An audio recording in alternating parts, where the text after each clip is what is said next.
चलिए सिलसिलेवार तरीके से हम आपको बताने वाले हैं कि आज रेल मंत्री का कार्यक्रम क्या है। 9:15 बजे वो घर से निकलेंगे। रेल मंत्री सदानंद गौड़ा 9:30 बजे बीजेपी सांसदों की बैठक में शामिल होंगे, क्योंकि इसके जरिए वो एक पॉलिटिकल स्टेटमेंट देना चाहते हैं। पार्टी की बैठक के बाद रेल भवन का रुख करने वाले हैं रेल मंत्री और 11 बजे रेल भवन से फिर वो संसद की ओर उनकी रवानगी होगी। हम सीधे रुख करना चाहेंगे अपनी संवाददाता सरोज का, जो इस वक्त सदानंद गौड़ा के निवास स्थान पर मौजूद हैं। सरोज, ये कहना गलत नहीं होगा, मेरे ख्याल से इतिहास में पहली बार है जब फोकस जो है रेल मंत्री पर कम मगर प्रधानमंत्री पर ज्यादा है। और क्योंकि उसकी भी वजह समझना मुश्किल नहीं है, क्योंकि सही मायने में ये मोदी का रेल बजट होगा।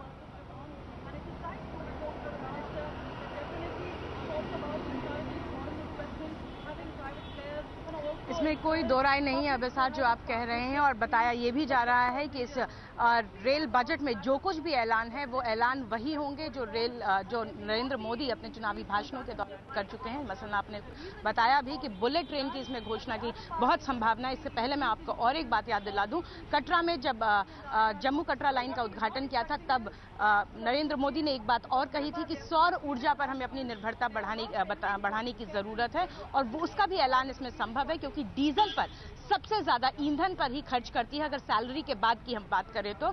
और इसलिए बहुत जरूरी है रेलवे अपने खर्चे में कटौती करे, और खर्चे में कटौती तभी संभव है जब वैकल्पिक ईंधन की बात कर सके हम। तो सौर ऊर्जा पर निर्भरता जो प्रधानमंत्री ने पहले कहा था उसकी भी संभावना इसमें बहुत हद तक लग रही है कि पहले 5 साल में या 1 साल का वो टारगेट फिक्स कर सके। और इसके अलावा यात्री सुविधाओं पर सबसे ज्यादा फोकस होगा, क्योंकि मॉडर्नाइजेशन और क्लीनिनेस ये दो चीजें हैं जिसे नरेंद्र मोदी भी कहते हैं कि क्यों नहीं हो सकता, हम क्यों नहीं उनसे बाकी देशों से कंपीट कर सकते हैं। तो हो सकता है आपको डिस्पोजेबल लिनेंस और ऐसी राजधानी और शताब्दी में इंटीरियर्स कुछ बेहतर दिखें, आपको खाने में थोड़ा सा सुधार दिखे। अक्सर हम लोग इसी बात की कंप्लेन करते हैं। और तीसरी जो सबसे इंपॉर्टेंट बात होगी वो होगी सेफ्टी, क्योंकि अगर हम राजधानी और शताब्दी सेफली नहीं चला पाएंगे तो बुलेट का जो हम सपना देख रहे हैं आखिर उसे कैसे सेफली चला पाएंगे। तो इसलिए सेफ्टी पर बहुत जोर होगा। आपको अगर याद हो कि नीतीश कुमार जब पिछली एनडीए सरकार में रेल मंत्री थे तो एक कॉर्पस फंड बना था 17,000 करोड़ का, उसे सेफ्टी फंड का नाम दिया गया था। 5 साल में ये क्रिएट किया गया था। उसी तरह से एक सेफ्टी फंड अलग से रखने की बात इस रेल बजट में हो सकती है, ताकि वो पूरा का पूरा पैसा सिर्फ रेल की सेफ्टी पे खर्चा हो, यानी कि पटरियों की मेंटेनेंस, गाड़ियां, इन सब पर खर्चा किया जाए।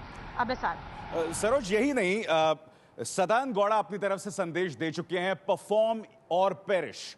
मगर सवाल ये कि हम एक ऐसे रेल मंत्रालय की बात कर रहे हैं जहां का काकोदकर समिति को इसलिए दफन कर दिया जाता है क्योंकि रेल मंत्री बदल जाते हैं।